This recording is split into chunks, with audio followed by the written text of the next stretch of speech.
Khambagani friends, and welcome back to our channel. So as you know, for the past few weeks we have been taking you along with us to our family trip to Kashmir and our royal and luxurious trip to Rajasthan. And in our last video, we stayed at the most stunning and expensive Umaid Bhavan in Jodhpur to experience the richness and luxury of the Rajasthani heritage. But in today's video, this being the last of our India series, we are going to share with you the other, not so royal, yet heritage side of this blue city Jodhpur. We will be sharing our favorite budget stay options and also the things you can do in Jodhpur without breaking your bank. So keep watching till the end. Even though there are several good options to stay in Jodhpur, but we stayed at the gorgeous Rani Mahal, which is a 450-year-old Haveli converted to a hotel and is located in Navchokia. Please note that Navchokia might not be up to the taste for everyone since it is made of narrow lanes, unmanaged streets, rickshaws, hanging wires, yet shows a lot of character. Coming back to Rani Mahal, the rooms here feature individual layouts and decors that blend well with the vintage style rendezvous throughout. All guest rooms at the hotel features air conditioning, a flat screen TV with satellite channels, Blu-ray player along with a private bathroom. Being one of the hotels in Jodhpur near railway station and only 6.3 kilometers away from the nearest airport, it saves you from the commutation hassle because trust me, even Google Maps don't help here in Jodhpur. The ground floor restaurant Gman is definitely worth visiting just for the setting, which looks almost medieval, and the prices are very decent. But you can get the same food at their rooftop restaurant too, which was my favorite as it was super romantic and offers wide-ranging views of the meandering alleys and the fort, which is only 5 minutes away on foot. The hotel decor is very picturesque and is used a lot by our small screen industry for shooting, and as you can see, all these celebrities have come here for either shooting or staying, which in itself is a very big deal. Also, the service here is amazing, and since it's a small hotel, you get personal and exclusive attention, which is our kind of experience. For the other affordable option, you can also stay at this 500-year-old home in Jodhpur known as Singihav Hotel. This Haveli has an intimate setting of only 11 rooms, and hidden on a tiny side street in the oldest part of town, the hotel has the added advantage of fabulous rooftop terrace and rooms for all budgets, making it an excellent Jodhpur hotel option for a night or two in the blue city. Now, let's talk about what you can do while visiting Jodhpur for just a few bucks. Number 1. Go in search of blue. With most of Jodhpur's building and laneways painted blue, wandering around taking photos is an activity in itself. I hired a guide which was pretty cheap here, who took me around the city and explained the history to me in detail. That means it's like a more clever compared to other people's. They have teach. अभी तो ये बहुत ज़्यादा मतलब sharp नहीं है, but जैसे अगर आप किले वगैरह के अंदर देखेंगे तो ये spikes they are much more sharper.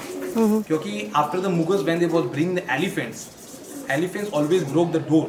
वो दरवाजों को तोड़ देते थे. तो हिंदूज जो हैं वो elephants को माना नहीं चाहते क्योंकि elephant is the symbol of the Ganesha. तो इसलिए उन्होंने sharp spikes लगा रखे हैं इनको. तो जैसे ही elephants वगैरह इसको देखेगा तो वो देख के चला जाएगा या फिर वो जैसे attack करेगा so he will become injured himself. My guide also took me to the oldest houses in town, which was really cool. ये जो paintings भी ये भी बहुत पुरानी है. सबसे पुरानी ये है जी. मैं वही चीज बता रहा था इनको. ये हमारे दादाजी के टाइम की. ये कितने साल पुरानी होगी? 600 साल? 500 साल? 500 600? सबसे पहले ये बनी थी, उसके बाद में आसपास है ये पूरा. He also explained the importance of the main well to me. ये सारा पानी लोग जो है अभी भी यहाँ से खरीद के लेके जाते हैं. यहाँ से खरीदते हैं? खरीद के मतलब before in the old times they pay the taxes sometimes. क्योंकि घर भी लगाते थे ना पहले मुगल्स वगैरह आए थे तो टैक्स वगैरह लगाते थे. अभी तो फ्री है, कोई गवर्नमेंट इशू नहीं है, पर जो गवर्नमेंट से पानी है तो उसके लिए पे करना पड़ता है. तो ये पानी साफ होता है? ये आपको मैं वही दिखा रहा हूँ. इस पानी की खासियत ये है, it's much more clean than filter water. आपकी जो मिनरल वाटर की बॉटल है उससे भी ज़्यादा क्लीन है.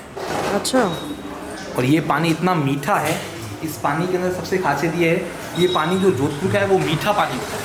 अच्छा. If you are going to the Jaisalmer, if you are going to the Jaipur, the water is like a little thicker. Okay. And it's sour one. But this water is little bit is like more sweety and more thin. So when you drink, you can feel much more like a comfort. It's good for the stomach as well. Okay. Brahmins, most of the Brahmins people, they are living in that area. So the Brahmins, when they are going to the temple, the Shiva, तो वो शिव जी के अभिषेक के लिए इस पानी को use करते हैं, क्योंकि इसके अंदर कोई मेडिसिन नहीं है. We don't have any chloroflora inside. Okay. So natural water है तो इसको शिव जी के अभिषेक के लिए भी यूज करते हैं. Why is this city called Blue City? It has many theories behind it. Like some say it is due to protection from heat, while some say it was once a city cursed by priests, so King Rao Jodha rebuilt the city in the hope of a fresher color by painting it blue as a color of hope. My tour guide also took me to some spots where I could see the full unrestricted and beautiful view of the Blue City, which was just a short hike. Trust me, this view is one of the best for pictures. I also saw some amazing murals along the way which were quite impressive. Number 2. Mehrangarh Fort. Surrounded by thick, imposing walls, the Mehrangarh Fort is a showcase and a must-see attraction and towers 400 feet above the city.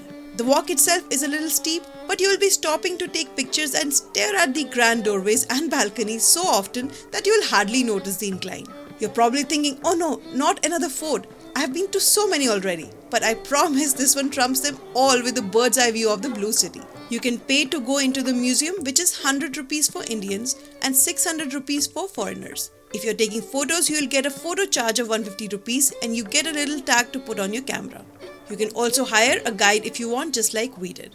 So आज हम Mehrangarh fort पे है and हमारे साथ लाल सिंह जी है जो हमको Mehrangarh fort दिखा रहे हैं और यहाँ से हमको बहुत ही अच्छा ब्लू सिटी का व्यू भी दिख रहा है. So और बताइए अब हमारे इसके आगे और ये क्या है मेहरांगढ़ फोर्ट एग्जैक्टली क्या है? जी, राव जोधा ने जो है 12 मई 1459 को जोधपुर नगर की स्थापना की थी. उस समय जो जोधपुर बसा हुआ था वो एक सीमित दायरे के अंदर बसा हुआ था. इस फोर्ट की जो है चारों तरफ एक दीवार बनी हुई है जो 3 से 8 फुट चौड़ी और 15 से 30 फुट लंबी है और 10 से 15 किलोमीटर दायरे में फैली हुई है. राव जोधा ने जो जोधपुर बसाया था उस समय जो जोधपुर बसा हुआ था वो इस दीवार के अंदर था.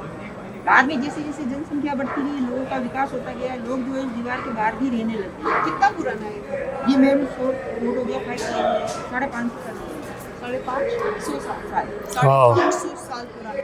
Wow. Please note, you don't need a ticket to enter the fort itself, only the museum section. To visit Mehrangarh Fort, you need to spend from 2 to 3 hours or even a whole day to explore all the outdoor nooks and crannies and its museum and cafes which serves limited items. While there, indulge in their culture by wearing their colorful traditional turban. है क्या हुआ था hero? Thank you. Very nice.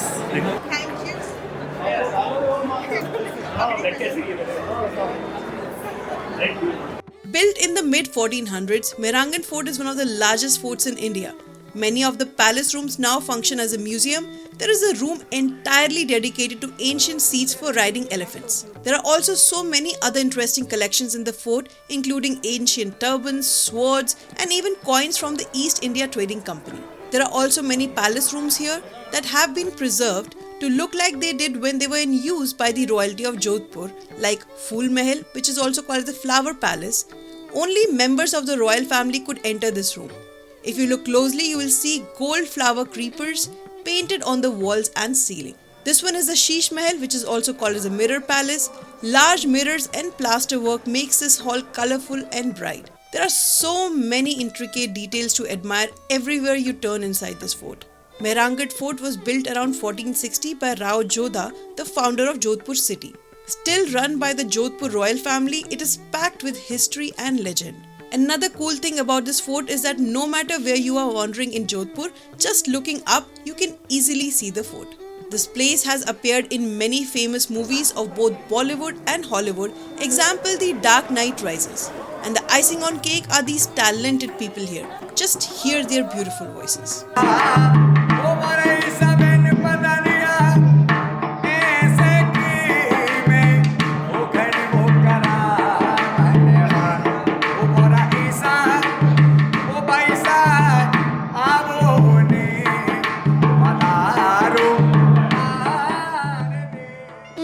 Next one on list is Umaid Bhavan Palace. As shown in our last video, this palace is now owned by the Taj Group and is the youngest of the great palaces in India, which makes it crazy expensive to stay here. And since it's strictly blocked off for guests, you can at least visit the museum for a cheap price of 30 rupees for Indians and 100 rupees for foreigners to take a peek at this fantastic building. Designed by an English architect from London in the 1920s, the architecture is definitely worth a see. And if you're interested to see the interior of the palace, watch our last video. Next on list is Ghantaghar or Clock Tower Bazaar. This is the very happening centrifuge of the old city. This is the most chaotic area of the city and is located in the middle of the bustling Sadar market. But trust me, all the good shopping happens here and at a price which you can't even imagine, provided you know how to negotiate. It is a great place to take a leisurely stroll or soak in the culture. Next on the list is the Stepwell, Turji Ka Jhalra. The Jodhpur Stepwell was probably built in 1600 AD, but the exact date is unknown. It was originally a drinking source for the city and is completely free, and you can make your descent down the labyrinth of stairs and you can see the murky waters below. Next on list is Jaswant Thada. Around a kilometer away from the fort is the Royal Cemetery of the Kings. It's built in beautiful white marble and the Indian artwork will blow you away. Constructed in 1899, the cenotaph was built to commemorate the Maharaja Jaswant Singh II and should be in your list when visiting Jodhpur. Well, this concludes this video and our India video series.